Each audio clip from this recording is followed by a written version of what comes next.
पडत आहे. मग आमका पेशंट गावतील म्हणजे 4 पैसे येतील. खैचोई वकील काय म्हणतो की कोणते तरी वाजा दे म्हणजे नवरा बायकोत वाजा दे, त्यांचा डिवोर्स होऊ दे काही लपडी होऊ दे म्हणजे आमका केस भेटतली, त्याच्यातून पैसे कमवून भेटतील. पण ते साऊंडवाले दादा फक्त एवढे असतात की ते कुठेतरी म्हणत असतात की काहीतरी चांगले चांगले कार्यक्रम होऊ दे. बुवा हे फक्त एकच व्यक्ती जे चांगला बघत असत की काहीतरी मोठे मोठे कार्यक्रम होऊ दे आणि आमका कामं गावले, यांच्यासाठी जोरदार टाळ्या वाजवा. काय सेटिंग करतो हाय असा म्हटलं तर लास्टला साप घालून टाकायचो. मी सांगते तुमचा मग सांगते मी ते का अहो आमची सेटिंग होती. हाय अतिशय सुंदर असा बुवानी गजर सादर केला. म्हणजे एखाद्या समोरच्या बुवा काही न बोलता डबल गाणी होऊ शकते याचा उत्तम उदाहरण म्हणजे तुम्ही आहात. पण काय की डबल गाणी बरोबरच होया. सुरुवात केली भारी म्हणजे काय हा पहिले असा म्हणता तसा म्हणजे कोंबडी असतं बघ कोंबडी ती कवट एक घालतली पण त्याची आरड किती हो एकदा बरोबर ना कवटा एक घालतली पण तिची आरड गावभर असतली. तसे यदा तुम्ही मागं ओळ मंगत द्यावं गरम पाणी असून काय लागतं काय तसं या बुवाणी म्हणजे सुरुवात केलेली माका वाटलं आता हे जोर धरत ठेच चालले काय की किस्सोई म्हणून सांगते. हे एकदा असंच म्हणजे मी एका बोलता बोलता सांगले की बुवा आमची कोंबडी एका टायमात 2 कवटा घालतात.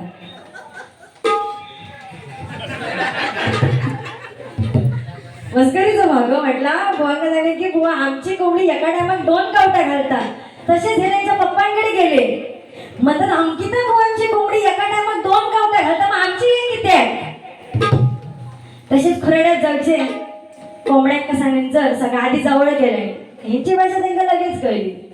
पहाडी आवाज ना बोलायला लगेच सगळी इली आणि त्या सगळ्यांका कोंबड्यांका जवळ गेले म्हणतात उद्यापासून जर 2 कवटा नाही घातलं तर एकेका कापून टाकतले म्हणतात. दुसरा दिवस उजाडलो आणि अक्षरशः ह्यांच्या भीतींना त्या दुसऱ्या दिवशी सकाळी खुराड्यात गेला ह्याच्या भीतीत पहिल्या उचलल्यात 2 कवटा म्हणतात चल बच गई. दुसऱ्या उचलल्या याचा सब तलाव होता हो तो वाटानो सांगला ना पांढरं वाटानो पहिलो त्या पांढऱ्या वाट्याने दी कवटा घातलेला आणि हा तुका सांगत तू माका म्हणतो पांढरं वाटानो आणि दाखवताना वडो किती एकदा कवतो वाटानो येतो असता ना आणि म्हणतो वाटाण्याचा गळना तू यो वडो झालो. तर दुसऱ्या एक उचलल्यानंतर त्याला घाबरा हेंका घाबरा वाटाने 2 कवटा घातलेल्या. तिसऱ्या एक उचलले बघता तर याक्का वाट आता तू आता मेलस माझ्या हातात करमाड मेलस म्हणतात. तितक्यात समोरून आणणार गो म्हणता खुळ्या ती कोंबडी होती म्हणून 2 घातलेली मी कोंबडा जरी एक घातलं व्हाय तर घे नाही तर झक मार असे हे आता त्यांचे चेहरा हसीला.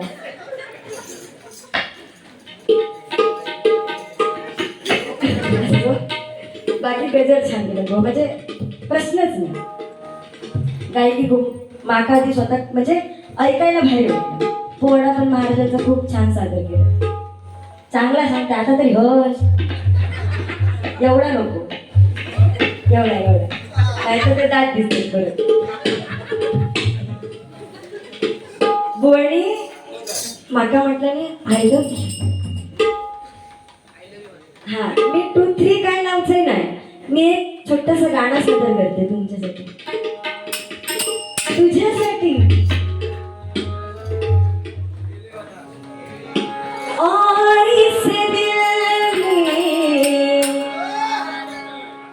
बुवांसाठी तुम्ही काय का बोलवता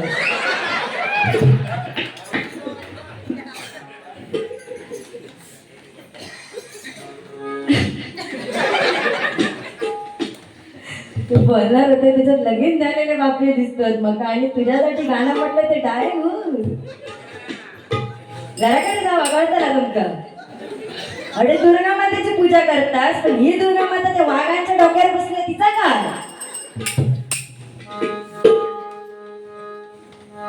और इस दिल में क्या रखा है तेरा ही नाम लिखा है,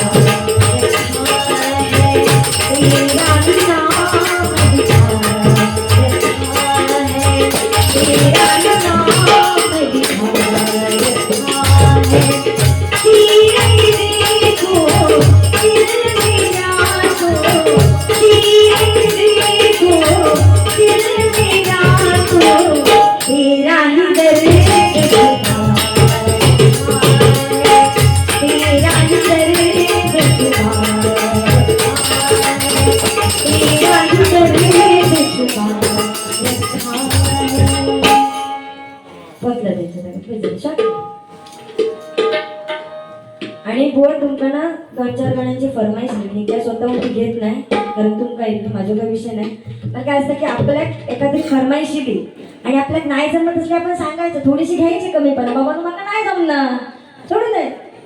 कधी घेतलो गजल सरलो घेता का त्याची फरमाईश दिलं ती थांबत राहा तुम्ही नाही तर अशात माझं गजल पण झालं काय घरात.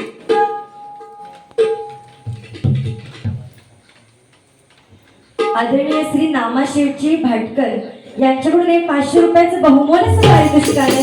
मंडळाचे स्वीकार करते. धन्यवाद धन्यवाद धन्यवाद. हे पडलं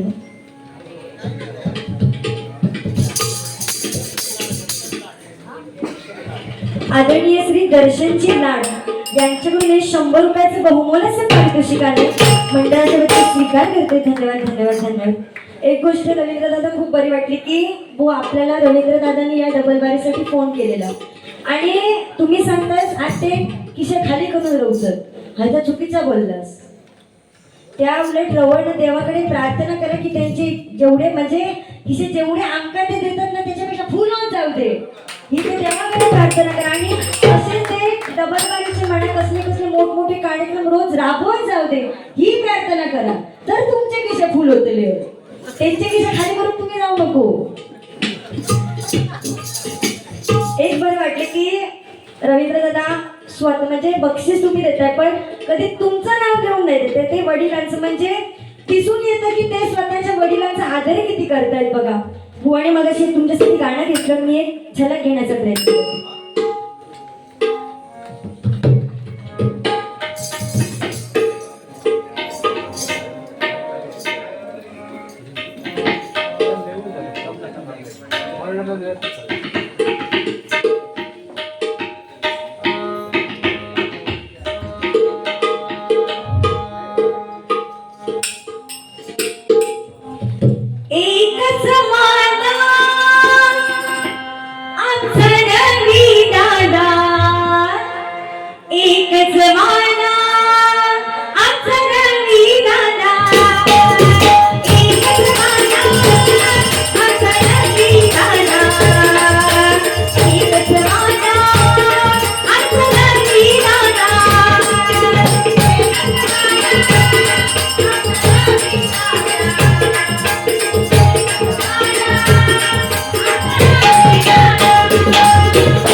एवढे पैसे खूप दिवसांनी बघतोय. बक्षिसाचं स्वरूप आता दिदाकीची पाकिट आमची वेगळी तो विषय सोडून द्यावा म्हणजे बुवा 22 तारीखपासून कार्यक्रम जे चालू होत ना तितक्या या एका मंडळ एका दिवसात भरून काढल्या देवा शपथ सांगते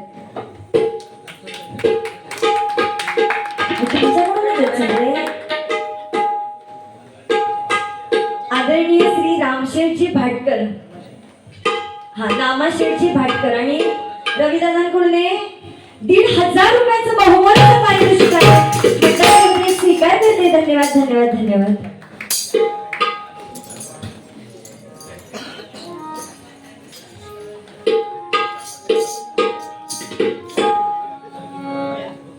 रडू नको बाळा मी पाण्याला जाते रडू नको बाळा मी पाण्याला जाते पाण्याला जाते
सर्वप्रथम छत्रपती शिवाजी महाराजांचे एक गीत सादर करण्याचा प्रयत्न करते त्याच्यानंतर रचनाकडे बोलू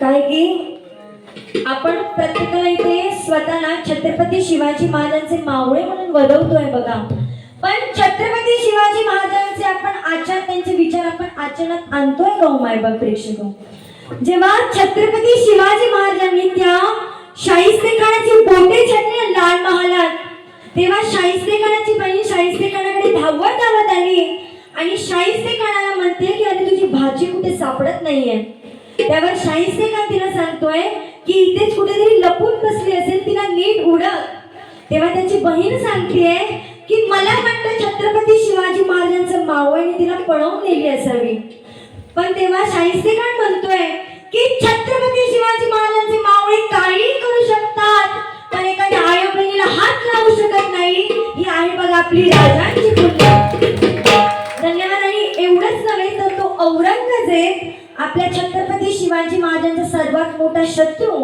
त्याला जेव्हा महाराजांच्या निधनाची बातमी कळाली तेव्हा तो त्या अल्लाकडे त्या खुदाकडे नमाज पढत बसला होता आणि जेव्हा महाराजांच्या निधनाची बातमी कळाली तेव्हा तो त्या अल्लाहला त्या खुदाला सांगतोय की अल्लाह अपने जन्नत के दरवाजे खुले रखना माँ बहनों की इज्जत करने वाला दुनिया का सबसे बड़ा योद्धा तुम्हारे पास है दुनिया का सबसे बड़ा योद्धा तुम्हारे पास है ही आहे बघा आपली राजांची पुण्य कोणी मगाशी सांगितलं की छत्रपती शिवाजी महाराजांनी जन्माला यायला पाहिजे पण तेव्हाच्या काळी काय होतं की जिजाऊमध्ये डोळे कसले लागायचे होते ढाल तडबडीचे त्यांना वेगवेगळ्या कथा सांगण्याच्या. आणि आताच्या बायका कसले लागतं,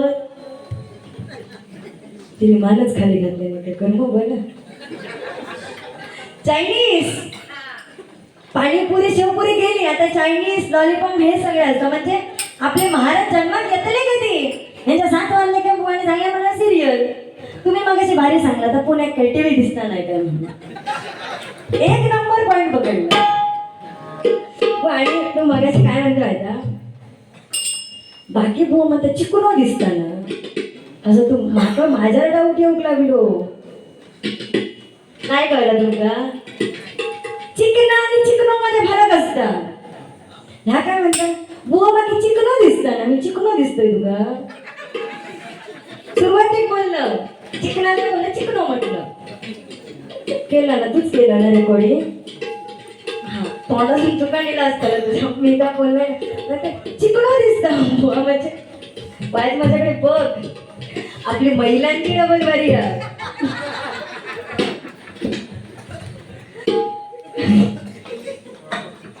महाराजांचे गीत नाही, घराकडे जाऊन आता नको विचार करू, चिकनच म्हटलं. आणि नाही म्हटलं असेल तर माझा फोन लाव झाला, आता नको बरं.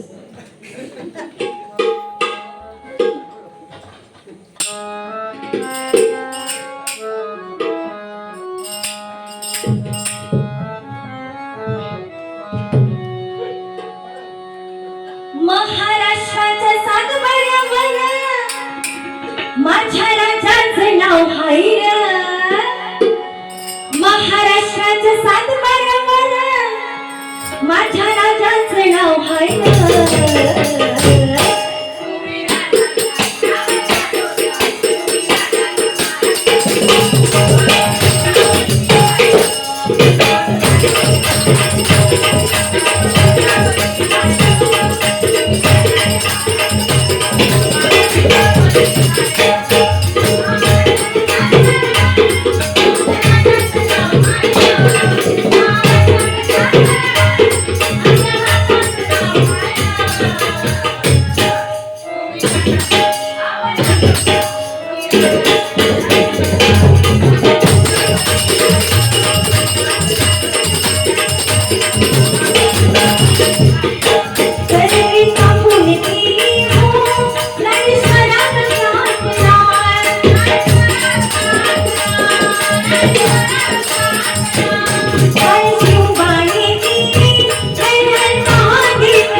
करतोय का माझा प्रेक्षक. जर आपण आपल्या आईचा, आपल्या बहिणीचा, आपल्या बाजू म्हणजे मैत्रिणीचा जर स्त्रीचा आदर करू शकलो नाही तर तिची सेवा करण्यात काही अर्थ नाहीये बघा. म्हणून आपण त्यांच्या स्त्रियांबद्दलचे विचार चांगले ठेवायला पाहिजे. कारण जेव्हा दुर्योधनाने त्या द्रौपदीकडे बघून आपली मांडी ठोकावली होती म्हणून त्या दुर्योधनाची मांडी तोडून टाकण्यात आली. त्या दुःशासनाने द्रौपदीकडे बघून आपली छाती ठोकावली होती म्हणून त्याची छाती चिरून टाकण्यात आली. महारथी कर्णाने का असह्य स्त्रीवर होणारे अन्यायाचे समर्थन केले म्हणून श्रीकृष्णाने असह्य स्वरूपातच त्याचा वध करायला लावला. पितामह भीष्म त्यांच्याकडे ताकद होती की ते सगळं होताना रोखू शकत होते तरी पण ते आपल्या डोळ्याने तो द्रौपदीवरचा अन्याय बघत राहिले. त्याच्यामुळे त्यांना त्या महाभारताच्या युद्धामध्ये बाणांची शय्येवर झोपावं लागलं आणि जोपर्यंत आपली चारी पिढी मरत नाही ना तोपर्यंत त्यांना मरण आलं नाही आणि आपल्या डोळ्यांनी चारी पिढी मरताना त्यांना बघावे लागले. तो धृतराष्ट्र त्याला पुत्रमोह झाला होता म्हणून 1000 हत्तींचं बळ असून सुद्धा शेवटी त्याच्याकडे रडण्याशिवाय कुठला पर्याय राहिला नाही आणि आपल्या 100 कौरवांना खांदा देण्याचं काम त्याला करावं लागलं. म्हणून स्त्री ही कोणाची पण असू दे, आई असू दे, बहीण असू दे, शेजारात कोणी असू दे, तिची रिस्पेक्ट कर आणि त्याच्या मदतीला कायम धावून जा, हेच आपले राजांचे विचार आहेत बघा. म्हणून म्हणतेय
महाराजांचं नाव घेतलं की बघा अंगावरचं काटो उभं होतं अक्षरशः.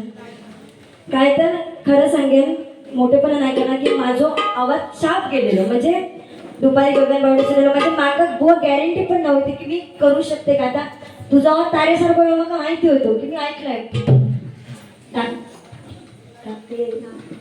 टाकले पहिला काय लागलंय टाळकी त्याचं कोण म्हटलंय तेवढं तुम्ही समजत. कारण पहिल्यांदाच भेटलो थोडेसे हाडेतडे होतात आणि मी एवढा नाव वाचून नाही होते विसरा घ्या गलतीचे मिस्टेक होते.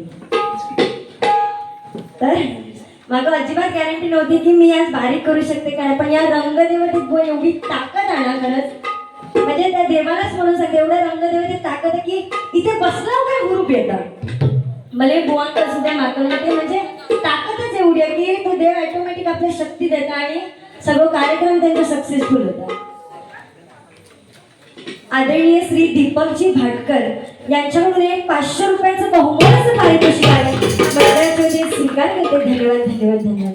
हय वाटतं 100-50 नोटीस छापलं नाही. आजकाल तर कधी कधी अशी परिस्थिती येतात बुवा हे देतले काय ते अयराची पाकिट असतात ना ती देतली धरून म्हणजे ह्या किती म्हणजे 5-5 मिनिटांनी चलत राहते या कुठे कुठे ठिकाणी म्हणजे किती पैसे वाटतात आणि किती आणि खोललं काय 10 नाही तर 20 असते. सत्य परिस्थिती आता झाले ना पण इथे खरंच तुमच्या लोक भारीच असत पैसे देतात म्हणून स्कूल ना भारी आहे तुमचं ते कसं जाणे बुवा शार्प डीम झाले आहेत गजरात. काय माहिता तुम्ही एवढे वर्ष बुवा बारी करता सुरुवातीत जर ग्रीप नाही धरली ना तर शेवटपर्यंत बारी होत नाही. म्हणून सुरुवाती कुठलं धरायची बारी मी लहान असं या क्षेत्रात अनुभव तरी डोक्यात टीप देतोय. बरोबर.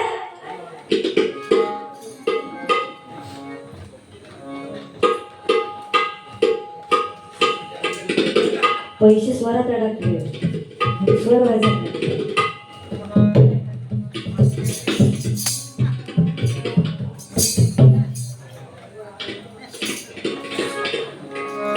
तुझ्या चिकन्या रुपड्याला मन चोरून पाहतोय ग. तुझ्या चिकन्या रुपड्याला मन चोरून पाहतोय ग.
आदरणीय श्री नामा शेठजी भाटकर यांच्याकडून पुनश्च एकदा 500 रुपयाचं बहुमोल असं पारितोषिक आलंय.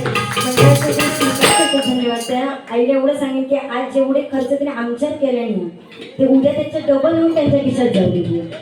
तिचं खालून होऊन जाऊ नको, भरून जा. गजराला सुरुवात करते. त्याच्यात बुवा म्हणजे तसे काही बोललेच नाही, माका काहीच बोला नाही. आणि जर हाल आपण सेटिंग नाही लावली आहे दादा, आपण वाढवायचं आहोत. काय की मी जरी माझी जरी दुसरी बारी असली तरी फुकट यांना काहीतरी बोला गेलं की तुम्ही महिला तुमचा सोडा महिला वर्ग बराचा ती उद्याच्या सकाळच्या म्हणते तर दुसरा होता ताक नाण्यात होता मालवणचा इल्ला. आता पहिला रत्नागिरीचा म्हणता बरा होता, गप काय बोलत नव्हता, काय प्लेन बारी केला. तर दुसऱ्यातच लय नाद भरलेलं, त्यांनी सगळ्या शिरा मारल्या ते बारीची. असं हीच म्हणलं, तुम्ही काय म्हणता ह्या चल ही तुमची भाषा. त्यांचं म्हणून तुमचा विचार करूचं लागतं. आणि बुवा पॉईंट काय बोलले नाही, पण एका सांग की तुम्ही सांगतास काय शब्द वापरला गोलकुटरू काहीतरी सांगलं. हो माझ्यासाठी गोळा गोळा काहीतरी दिसतं म्हणतं. काय माहिती या मी अन्न खाते तर माका लागतं ह्यो पहिलं म्हणतो. आणि दुसरा विषय काय तर बुवा खुर्चीत बसण्यापासून दिसत एकदम भरगच्च दिसत. हा बाबा कोणतरी बसला, तुम्ही का अगदी सुकडा भूमील नाही आज, तुम्ही अगदी सुकडा भूमील नाही असं व्यवस्थित. पण तरी सांगतोय बुवा खुर्चीत बसला कसं एकदम भरगच्च दिसत. आणि जर समजा या दादांनी माझी पुढच्या वर्षी बारी सांगली तर त्यांना आधीच सांगते बाबा का खुर्ची पूर्ण नाही बाकडा लावा, तू काय टेन्शन नको करू. काय तर बुवा बरेच लग्नाचे विषय मांडत होते की ही पोराशी करतात, ही सेटिंग लावतात, आज दिला तर दुसरा गेला, पाकरा जा आजाद बिजत काय.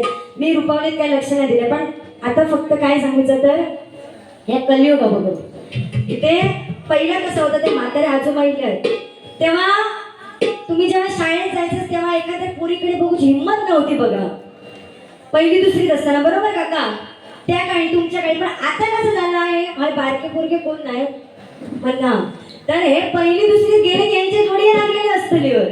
आता लांब केसावाला तुझा, आता बारके केसावाला माझा, ही सध्याची परिस्थिती आहे बघा. आणि काय माहितीये की असंच मी डबल बारीच्या माध्यमातून बुवा सांगत होते, हेच असलेच काहीतरी विषय चाललेले. तर पहिल्या काळी काय होतं की जेव्हा पोरी बघून जायचे, आता लव्ह मॅरेज होतं सगळ्यांचे, तो विषय वेगळं नव्हतं. बुवांचा पण होता ना पहिल्यात वयात ना हे का काय कळायला का मला नाही कळता. कारण मी काय बोलतोय त्याकडे तुला कळता नशीब काय काय हा आपण लावूया तर आता लावूया काय का ह्याच्यात म्हणतात का बिन खर्चात काम झलक लावूया काय आता मगाशी सांगत होता की बुवा तू आमच्या रत्नागिरीची सून बन तू थोडी देवरुखला राहतो तू हडेच्याच गावची सून बन माका हडे आणू नको कारण हे आमका थंय सिंधुदुर्गात असल्यामुळे इतकंच बोलवतं हयची सून मारलं म्हणजे झालंय ना की हा रोजचं दुखणं समाज असतं दुखणं बुवासाठी एक मंगलाष्टक लावूया जागे असाच ना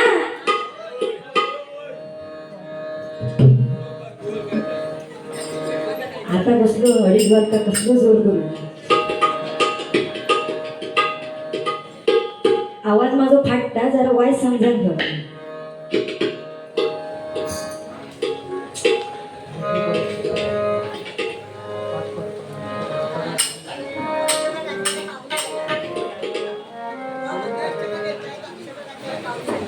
काय काय हा हे बघ ती बघायचं लक्ष त्याला खूप पाऊस गेलो हॅल शुभ मंगल सावधान सावधान शुभ मंगल सावधान सावधान शुभ मंगल सावधान सावधान शुभ मंगल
जमली सारी सुनलेल्या मांडदारी मंडळी जमली सारी सुनलेल्या मांडदारी बोलला शुभमंगल सावधान सावधान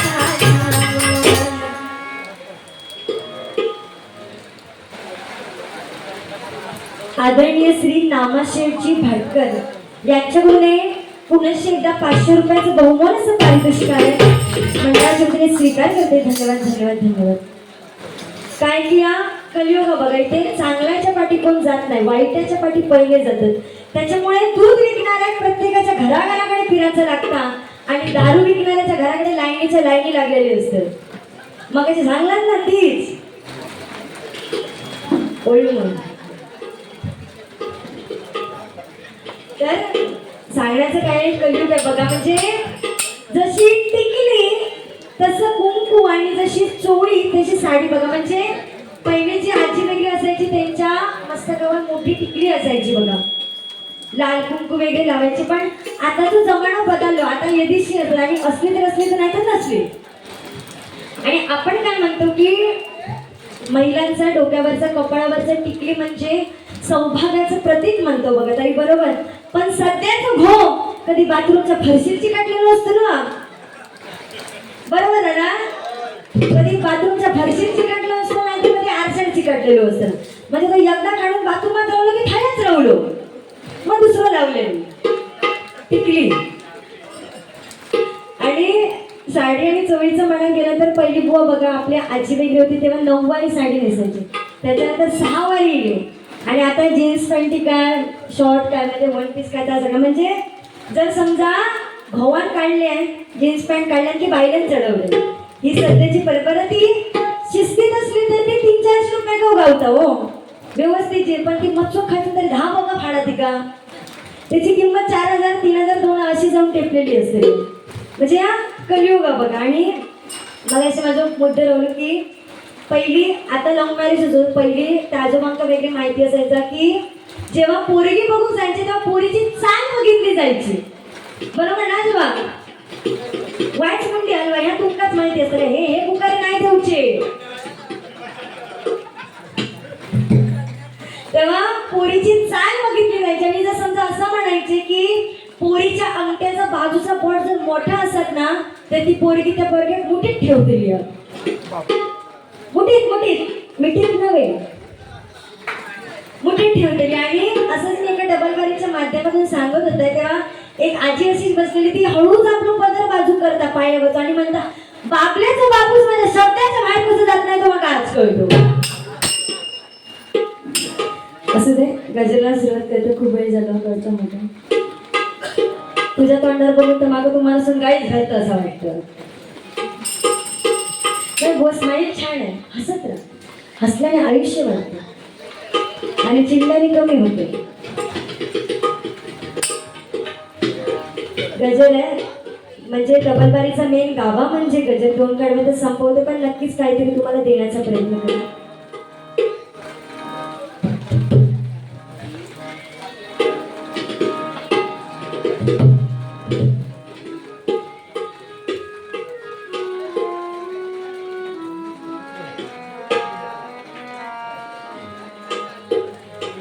दुःख अडवायला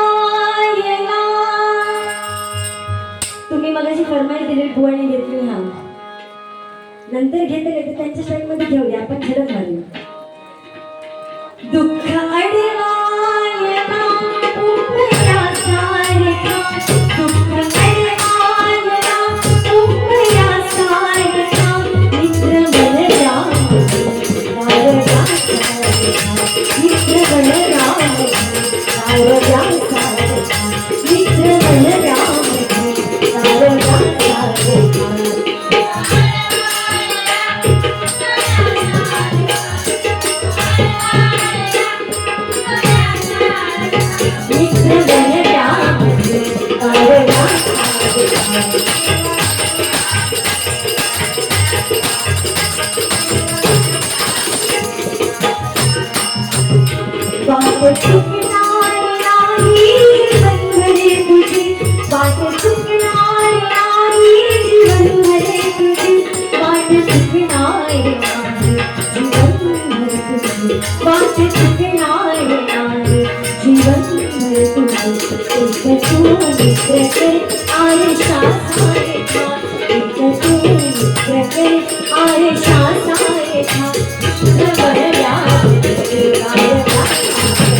आदरणीय सौ मानसीजी भाटकर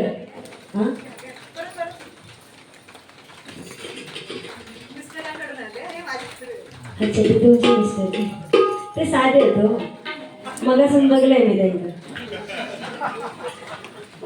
आदरणीय मानसीजी भाटकर आणि त्यांचे मिस्टर यांच्याकडून एकूण 300 रुपयाचं बहुमानाचं पारितोषिक आहे मंडळाने स्वीकार करते धन्यवाद आता मी एक गोष्ट नोटीस केली तुमची चॉईस एकच असं म्हणजे तर तुम्हीच बोललास का बरं घरात मी नाही बाबा बोललो तर म्हणजे त्यांनी पण याच गाण्यात बक्षीस दिले आणि तुम्ही पण याला आणि मी तुमच्या चेहऱ्यावर बघ हावभावाने कळलं ना आपण की काय आवडतं आणि काय नाही. तर ताईंसाठी इथं जोरदार टाळ्या.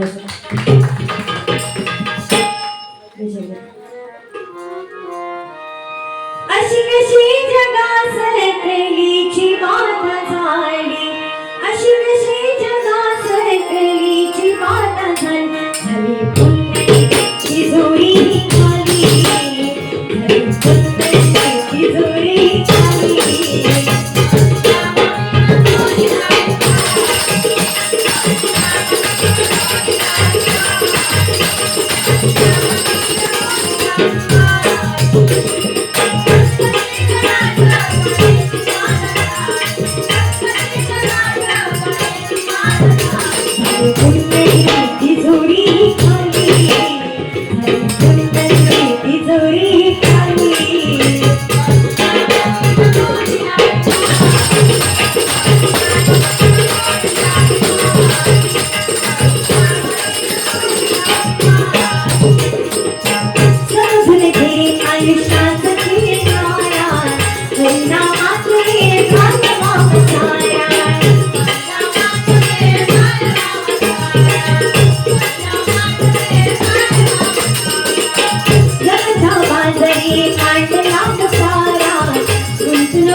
बघा 84 लक्ष होण्यानंतर आपल्याला मनुष्य प्राण्याचा देह मिळालाय आणि जन्माला आलो म्हणजे त्याचं काहीतरी सार्थक होणं गरजेचं आहे. म्हणून आपण हे जीवन जगत असताना अशी काही कार्य केली पाहिजेत की आपण हे जग सोडून गेल्यावर सुद्धा लोकांच्या मुखामध्ये आपलं नाव राहिलं पाहिजे, तर कुठेतरी जीवन जगलेलं सार्थक होईल. बघा पहिलं होतं की ह्या जन्मात करा आणि दुसऱ्या जन्मात फेडा, पण या कलियुगा बघा इथे हयच करूचा आणि हयच फेडू. किंबहुना आज आम्ही दोघांनी हे बारी केलं, उद्या आमचे फोटो पेपरात येऊ शकतात. मग तुम्हीच मारे काल तरी बोमटन गेली आज टपकली, म्हणजे सांगू शकत नाही ना या कलियुगा. म्हणून आपली कर्म चांगली ठेवली पाहिजे. तो हरिनाम आपल्या मुखातून गात तर तुम्हाला आयुष्यात कसली कमी पडणार नाहीये. बघा जेव्हा प्रभू श्रीराम हे वनवासामध्ये गेले होते तेव्हा सीतामातेला तहान लागले, पण तिथे पाण्याचं जलाशय कुठे सापडत नव्हतं. तेव्हा मयूर म्हणजे मोर पक्षी तिथे आला आणि त्या प्रभू श्री रामांना सांगतोय की चला मी तुम्हाला जलाशयाची वाट दाखवतो. पण तो तर मोर पक्षी मयूर म्हणजे उडत उडत जाणार, म्हणून जर जलाशयाची वाट चुकायला नको म्हणून त्या मयुराने सांगितलं की मी माझं एक एक मयूर पंख या जलाशयाच्या वाटेमध्ये टाकत जातो. आणि आपल्याला प्रत्येकाला माहिती आहे बघा की त्या मोराचा मयूर पंख हा त्याच्या इच्छेविरोधात घडून पडत असेल तर त्या मोराचा तिथे मृत्यू होतो. आणि शेवटी तेच झालं, त्या मोराने त्या प्रभू श्री रामांना जलाशयाची वाट तर दाखवली, पण तो अक्षरशः मरून गेला. आणि तो मरता मरता काय म्हणतोय, त्या रामांना काय सांगतोय की संपूर्ण जगताची तहान भागवण्याची तहान मी भागवली आणि रामांच्या चरणाशी मला मृत्यू आला, याच्यापेक्षा सुदैवाची गोष्ट माझ्यासाठी कोणती असेल. आणि तो मयूर पक्षी मरून गेला. तेव्हा प्रभू श्री राम त्याला काय सांगतायत की या जन्मात तर नाही परंतु पुढच्या जन्मात द्वापर युगात जेव्हा मी श्रीकृष्ण म्हणून जन्म घेईन तेव्हा तुझा मयूर पंख मी माझ्या माथ्यावर धारण करेन. आणि तेव्हापासून आपण बघा त्या श्रीकृष्णांच्या माथ्यावरती ते मयूर पंख बघतोय. त्या मोराची पूर्वजन्माची पुण्याई होती की त्याला पुढच्या जन्मामध्ये त्या श्रीकृष्णांच्या माथ्यावरचं स्थान मिळालं. मग एवढं सांगेन की आम्हा दोन्ही बुवांची बुवा आपल्या पूर्वजन्माची किंवा आपल्या आई वडिलांची नक्कीच काहीतरी पुण्याई असेल की आम्हाला बघा या कलियुगा होय आम्ही जर दोघं म्हणजे माझं धर्म सोडून देवा मी जर असं तुमका बाहेर रस्त्याने गावला आणि तुमका काय 4-2 शब्द लेक्चर प्रवचन ऐकून तुम्ही सांग गो हाय का तुझं बंद कर स्टेजवर जाऊन काय तर आरड. सध्याची परिस्थिती म्हणजे कोण पण ना या कलियुगात कोणीही 2 मिनिटं कोणाचं ऐकून घेत नाही, परंतु आम्ही इथे 4-4 तास डबल वारी करतो आणि तुम्ही सर्वजण एवढे शांतचित्ताने ऐकून घेता आणि आम्हाला ही नारदाची गादी मिळाली आहे बघायच्याशिवाय आमच्यासाठी कोणतं पुण्य नसेल. मग आपला हा हरिनाम महत्वाचा आहे म्हणून म्हणते बघा.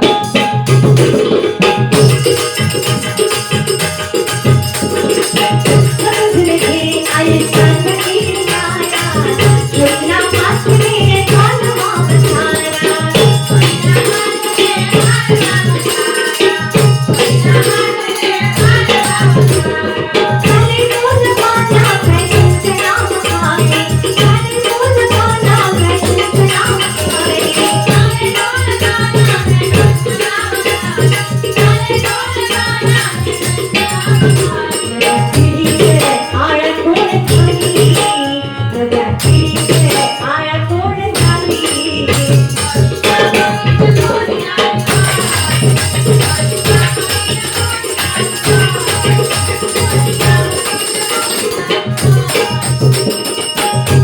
बाबा तुझ्या कष्टाची कहाणी विसरून गेला एका लहानशी बियाणी.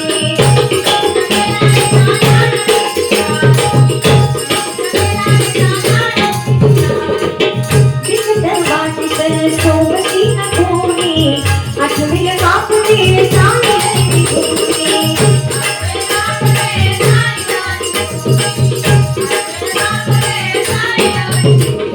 शेवटचं कडवं बघायला गजराच्या माध्यमातून या कडव्यातच सांगितले की जेव्हा लाडाची राणी येतात तेव्हा आपल्या आई वडिलांना विसरायला जातात. आणि काय की एकदा काय लग्न झाला की मी माझी बायको आणि माझी पोर याच्याशिवाय आई वडील नको असतात बघा. आणि इथे प्रत्येक माणूस हा मोठेपणा करता काय तर माझं वंशज विवो म्हणजे माझं वंशज काय केला आणि काय नाही असा होता प्रत्येक त्या वडिलांचा. पण तोच वंशज शेवटा तुमका कांडाला पेटवतलो हे आखिर सत्य बघा. आणि तेव्हा तो एवढं नाही सांगतो की आता या कलियुग बारके बारके पोरा पण म्हातारो म्हणतात आपल्या आजोबांका म्हातारो पप्पांका म्हणजे रिस्पेक्ट कुठेतरी कमी होत चालली आहे बघा. म्हणजे ते पोरगो काय सांगतले की बाबा माझ्या पप्पांची किंवा माझ्या म्हातारीचे सोना असा चांदी असा अंगठी सोना बिना कसा ता ठेवा पण तो चष्मो रवा किंवा काठी ता नेऊन जाणार. ही शेवटचा गुण हाच पर्याय बघा. म्हणून आपल्या आई वडिलांची रिस्पेक्ट करा.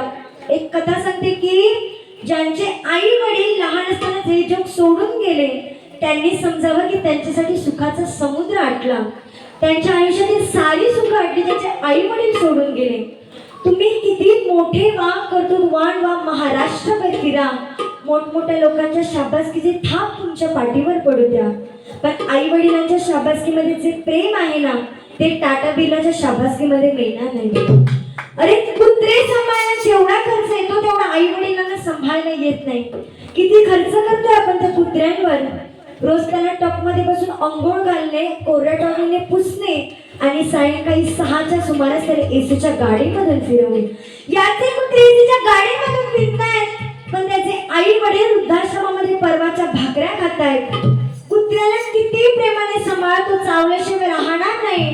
आणि आई वडिलांना कुत्र्यासारखे सांभाळा आशीर्वाद दिल्याशिवाय या गोष्टीसाठी टाळी पडणं खूप गरजेचं असतं. आता उडव म्हणा पेटव म्हणा धगवा म्हणा किंवा हिंदी पिक्चरच्या गाण्यांना कोणी टाळी वाजवी पण या एखादी गोष्ट जरी बोई त्यांच्यापर्यंत पोहोचली की आमचा डबल बाई केलेलं सार्थक होतं बघा. मी पण इथे आज माझे वडील आले कायम बाहेर असतात पण आता गगन पावलापर्यंत ते घरी गेले ते असं आणि तुझे पण आई वडील इथे बहु उपस्थित आहे खरं म्हणजे त्यांच्यामुळे तू असं नाही की मी असं आम्ही या क्षेत्रात उतरू शकतो. आणि बाकी तुम्ही सेम म्हणजे तुझी सेम त्यांची सेम तू कॉपी हा त्या आईसाठी एकदा जोरदार पप्पा सगळ्या पर्यंत असतात माझ्यापासून पण आई कधी येत नाही सहसा जवळ असली तर आपली येते पण कधी नाही शकतो कारण घरची कामात तिथे सरलत नाही ते आमका सांभाळूनच हैराण झाली.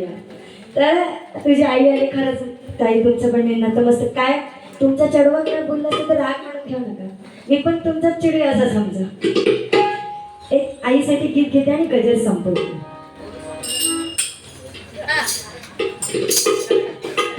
काय झालं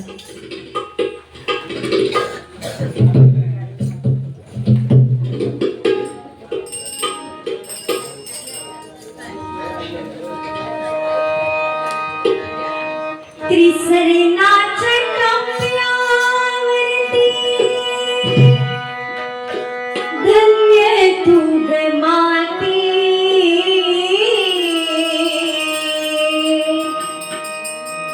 त्रिसरणाच्या टप्प्यावरती धन्य तू ग माती पण खऱ्या आईची ज्याला आई नाही त्यालाच कळते ज्याला आई नाही त्यालाच कळते चुकलं तुझं माया रडते ढाई ढाई रडते ढाई ढाई ग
एवढा उशीर झाला म्हणजे 3 वाजल्याच्या तरी तुम्ही एवढे सगळे लोक इथे उपस्थित आहात. खरं तुमचं मनपूर्वक आभार मानते. पुणे शिकत जसे रवी साहेबांनी दादाने सांगितलेलं कसा तुमचा पब्लिक म्हणजे जेवढे शब्द तुम्ही बोललात ना माझ्या फोनवर ते सगळे खरे ठरवलात. मात्र खरं तुमचे मनपूर्वक आभार मानते आणि सांगते तशी.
Moshi,